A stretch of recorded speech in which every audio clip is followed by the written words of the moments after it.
ప్రియమైన దేవుని బిడ్డలారా, ఈ ఇస్సాకు కూడా కష్టపడి పని చేశాడు కనుకనే ఒక భూమిలో ఒక విత్తనం వేశాడు. దున్నకుండానే వేసాడండి. విత్తనము అనేది విశ్వాసంతో ప్రార్థనతో వేసాడండి. ఆ విత్తనం వేసినప్పుడు అక్కడ చుక్క నీరు లేదండి, భూమిలో తేమ లేదండి, భూమిలో చెమ్మ లేదండి. అయినా దేవుని మీద భారంతో విత్తనం వేస్తే నూరంతల ఫలము కలిగినది. ఇస్సాకు ఆ ఫలము ద్వారా ఇస్సాకు ఆశీర్వదింపబడ్డాడు. మనము కూడా మన జీవితంలో దేవుని వలన కార్యాలు పొందుకోవాలంటే మనము విశ్వాసంతో ప్రార్థన చేయాలి.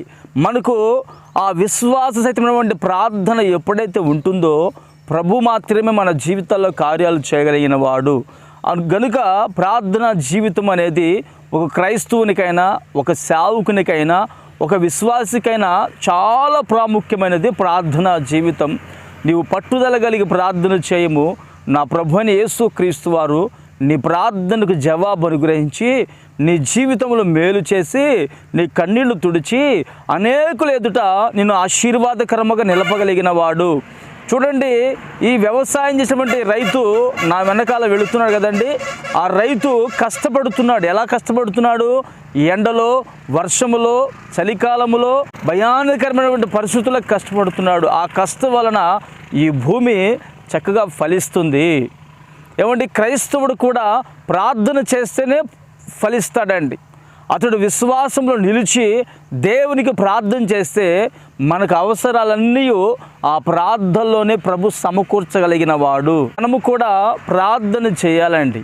ప్రార్థన చేస్తేనే ప్రభు కార్యాలు చేస్తాడు. ప్రార్థన చేయకుండా నేను ఖాళీగా ఉంటాను, ప్రార్థన చేయకుండా నేను వాక్యం వింటాను, ప్రార్థన చేయకుండా మందిరానికి వెళుతున్నా కదా అంటే ప్రభు ఎప్పటికీ కార్యాలు చేయడండి. మనము ప్రార్థన చేయాలి. ఎందుకంటే ప్రార్థనలో ఉన్న ఆశీర్వాదం ఏంటో తెలుసా అండి? క్రైస్తవుడు మోకరించి ప్రార్థన చేస్తేనే ప్రతిఫలము కలుగుతుంది. వ్యవసాయకుడు కష్టపడి పనిచేస్తేనే ఫలితము కలుగుతుంది.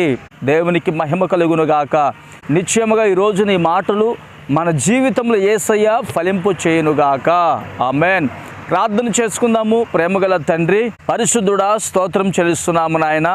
నా తండ్రి, వ్యవసాయం చేసినటువంటి రైతు అతను కష్టపడితేనే, ఎండనక వాననక చలి అనక అతను కష్టపడితేనే నూరంతల ఫలము పొందుకుంటాడని, అలాగుననే మేము కూడా తండ్రి నూరంతల ఫలము పొందాలంటే మేము ప్రార్థన చేయాలని, ప్రార్థనలోనే మాకు ఆశీర్వాదము దాగి ఉందని మీరు మాకు తెలియపరిచి ఉన్నారు.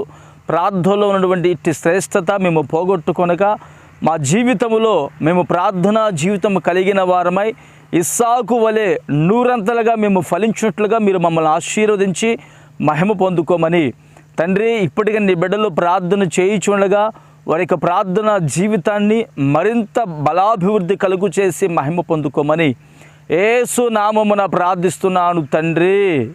ఆమేన్.